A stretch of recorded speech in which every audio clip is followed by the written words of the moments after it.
Assalamualaikum warahmatullahi wabarakatuh. Hai, saya Fadilatul Mafuha. Di sini saya akan membahas tentang Qisas dan hudud sebagai manifestasi keadilan dan ketegasan hukum Islam. Dalam hukum Islam, istilah Qisas dan hudud merujuk pada dua bentuk sanksi pidana yang memiliki karakteristik khusus baik dari sisi sumber hukumnya, jenis pelanggaran yang ditangani maupun bentuk pelaksanaannya. Qisas diberlakukan dalam dua bentuk utama, yaitu dalam kasus pembunuhan dan dalam kasus penganiayaan berat. Dalam kasus pembunuhan, qisas bisa berupa hukuman mati jika terbukti pelaku membunuh secara sengaja. Dalam penganiayaan, pelaku dapat dikenai hukuman yang setara dengan luka atau cacat yang ditimbulkan. Hudud adalah bentuk hukuman yang ditetapkan oleh Allah melalui wahyunya, baik dalam Al-Quran maupun hadis, yang tidak dapat diubah, dikurangi, atau ditambah oleh manusia. Setiap pelanggaran yang termasuk dalam kategori hudud memiliki ketentuan hukuman yang telah ditetapkan secara eksplisit dalam nas. Contohnya seperti pelaku zina yang belum menikah dijatuhi hukuman cambuk 100 kali, sedangkan pencuri yang memenuhi syarat hukum dapat dikenai potong tangan. Ketentuan seperti ini tidak bergantung pada interpretasi individu atau lembaga hukum, karena sifatnya sudah ditentukan secara tegas oleh syariat. Keterkaitan antara qisas dan hudud juga tampak pada pola pendekatan hukum Islam yang tidak hanya menyasar pelaku tetapi juga berorientasi pada kemaslahatan sosial yang lebih luas. Hukuman ini tidak diberikan semata-mata untuk menyakiti pelaku, melainkan untuk mengingatkan masyarakat akan batasan-batasan syariah yang tidak boleh dilanggar. Macam-macam qisas, yaitu yang pertama, qisas dalam pembunuhan. Qisas dalam pembunuhan berlaku ketika seseorang membunuh orang lain secara sengaja. Pembunuhan yang disengaja ini biasanya ditandai oleh adanya niat dan penggunaan alat yang lazim untuk menghilangkan nyawa. Dalam kondisi ini, keluarga korban berhak menuntut hukuman setimpal berupa balasan mati bagi pelaku. Hal ini bukan hanya untuk pembalasan dendam, melainkan bagian dari sistem hukum yang juga mengedepankan rekonsiliasi dan penyelesaian yang damai. Pembunuhan tidak sengaja atau keliru tidak termasuk dalam kategori ini, melainkan masuk ke dalam hukum diat atau kifarat. Yang kedua yaitu qisas dalam penganiayaan anggota tubuh. Jika seseorang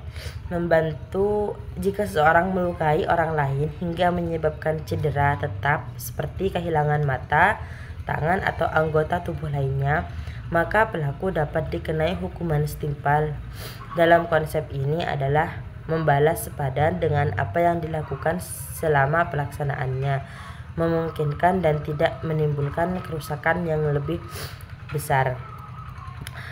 Pelaksanaan qisas dalam penganiayaan diatur secara hati-hati dengan mempertimbangkan aspek medis dan teknis. Sedangkan macam-macam hudud yaitu yang pertama, zina. Zina termasuk dalam kategori hudud karena bentuk pelanggarannya dianggap mengganggu struktur moral masyarakat dan melanggar ketentuan hukum Allah secara langsung. Lalu hukumannya berbeda berdasarkan status pelaku. Jika pelaku belum menikah, maka hukumannya adalah cambuk sebanyak 100 kali. Namun jika pelaku sudah menikah, maka hukumannya adalah rajam sampai mati selama bukti dan syarat terpenuhi.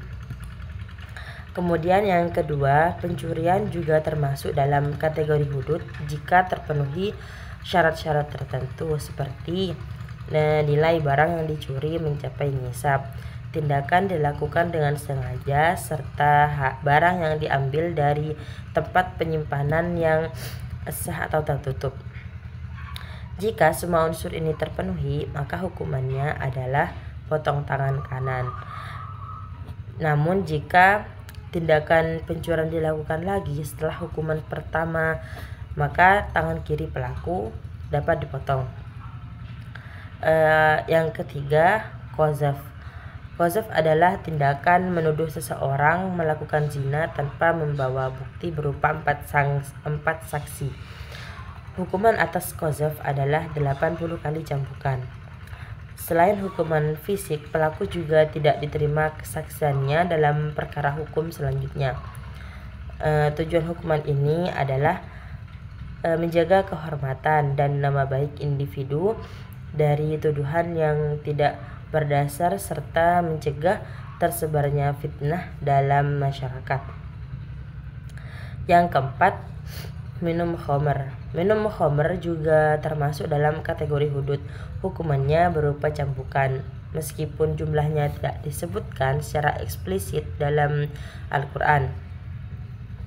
Dalam konteks qisas dan hudud, keadilan tidak hanya dipahami sebagai upaya menegakkan hukuman bagi pelaku pelanggaran, tetapi juga sebagai jaminan atas hak-hak korban, perlindungan masyarakat dari kerusakan sosial, dan bentuk konkret dari kejelasan aturan yang tidak dipengaruhi kepentingan. Kepentingan di sini yaitu kepentingan pribadi atau kelompok.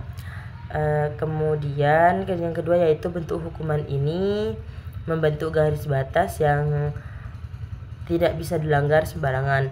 Di tengah masyarakat yang saling bergantung satu sama lain, kejelasan aturan mampu meredam potensi kerusuhan yang bersumber dari rasa ketidakadilan atau ketidakpastian hukum. Mungkin hanya itu saja yang dapat saya sampaikan. Kurang dan lebihnya saya mohon maaf. Wassalamualaikum warahmatullahi wabarakatuh.